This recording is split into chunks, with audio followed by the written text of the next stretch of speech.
Patuloy na umiinit ang usapin hinggil sa vlogger na si Claudine Ko at sa kanyang pamilya matapos silang maugnay sa umano'y anomalya sa mga proyekto ng pamahalaan, partikular sa flood control projects. Inaakusahan kasi ang pamilya Ko na ang kanilang marangyang pamumuhay ay pinupondohan umano ng pera ng taong bayan na nagmula raw sa questionabling kontrata at proyekto. Ibinunto ng mga kritiko na tila hindi tugma ang kanilang nakabibiglang yaman sa mga opisyal na itatala nilang negosyo.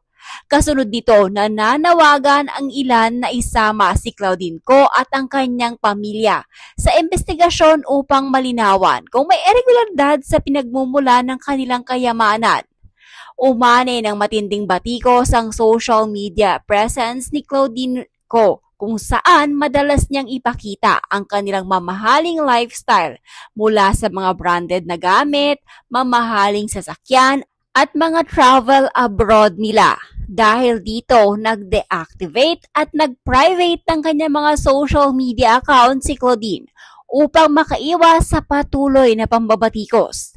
Bagamat wala pang pinal na pahayag mula sa mga kinauukulan ng ahensya ng gobyerno, inaasahan ng publiko na maglulunsad ng investigasyon upang matukoy kung may basihan ang mga alegasyon laban sa pamilya Ko.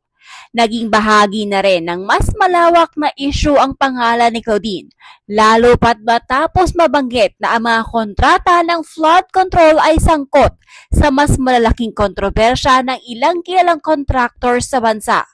Sa ngayon, nananatiling palaisipan kung may katotohanan ang mga paratang laban kay Claudine Ko at sa kanyang pamilya. Habang wala pang malinaw na ebidensya o opisyal na resulta ng investigasyon, patuloy namang tumitindi ang interes ng kritisismo ng publiko na nagiging hamon sa kanilang kredibilidad at reputasyon.